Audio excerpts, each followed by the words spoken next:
My name is Jason with Hunter's Friend Archery Shop, and this is the Sword Twilight Hunter 5-pin. And this is a nice sight, and I wanted to talk about it real quick. You have probably heard of it and maybe even shot it. I mean, it is a pretty popular sight. Sword, as a company, is pretty big these days, and this one in particular has been around for a minute, and a lot of people like it. This very one, actually, I just took it off of a shop bow. This is a sight that we use often, and we're all really fond of. That's why you'll see it looks like it's been used, because it has been. This is one that we use quite a bit here. This very one, and the brand itself, we use it in a lot of packages. But the first thing you'll notice when you pick it up is that it is extremely well made. I mean, and it should be. The entire thing is 100% machined aluminum, top to bottom. I mean, from the housing to the bracket. So I mean, you are not going to break this sight under any realistic circumstances. It's going to last forever for you. So very well made. One thing I like to stress, something that's super important to me when I'm picking out a sight, is how bright the pins are. And I know from past experience that the film doesn't really show just how good pins can be, and these pins are very bright, and I want to just stress that. If it's not doing it justice, they are extremely bright pins. The size of these particular pins are .019. That's what we keep around, but Sword also makes these in .010s and the .029s as well, if you like a little bit bigger or smaller. But we like this particular size just because it's in the middle, and it sort of appeals to a wider audience, and it works better for our purposes. The level on this sight, very clear, very easy to see, and well positioned too. It's actually down in a groove and glued in, so it's not just like a little dab of glue and stuck in there randomly. It's not going to pop out on you really easily when you're walking into the woods or anything. So that's always good. You're not going to have to worry about your level falling off. The sight housing is a 2-inch inside diameter, and the entire front rim of this housing actually has a shooter's ring on it, or a ghost ring, or whatever you'd like to call it. But it's definitely there. It's the entire rim, which is pretty awesome. Definitely helps you out when it comes to lining everything up.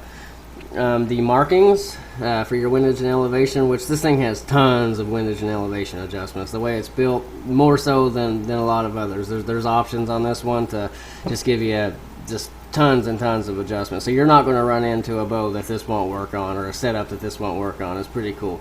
But the windage and elevation markings are actually laser etched, so these little white marks aren't going to wear out on you. They're actually etched in there, and they're gonna stick around as long as you need them to.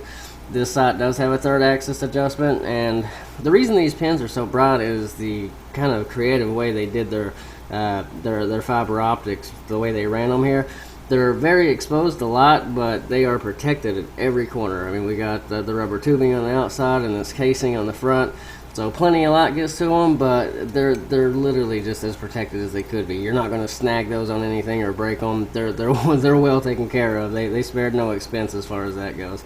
So it gives you all the benefits of exposed fiber optics, minus the risk of them breaking so easily. So that's hard to beat.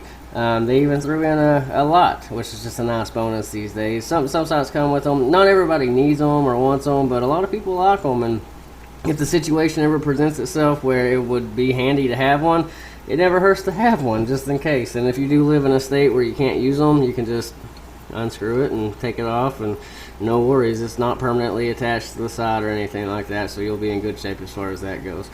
All in all, I mean, the only real complaint I have ever personally heard about this sight or read about in reviews is that some people say it kind of feels heavy to them, and that's a personal preference. And honestly, I mean, it's only 9 ounces. That's what the packaging says, and I've actually weighed it, and it's right there. It's 9 ounces, so it's not that bad for a completely machined aluminum sight.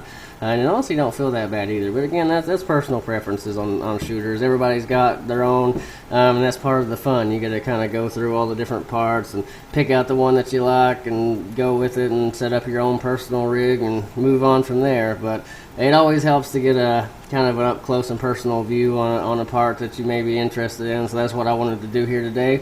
This is the Sword Twilight Hunter. Like I said, I took it straight off of a bow we use every day, so I just wanted to give you guys a look at it. I'm getting ready to go put it back on that bow before anybody notices I did it. But one more time, that is the Sword Twilight Hunter 5-pin. Certainly check it out if you're in the market for a good. It's definitely a high-end sight. It's not in the super high-end price point, so I mean, you get a lot for your money. You don't have to break the bank to get all of this, so definitely check it out.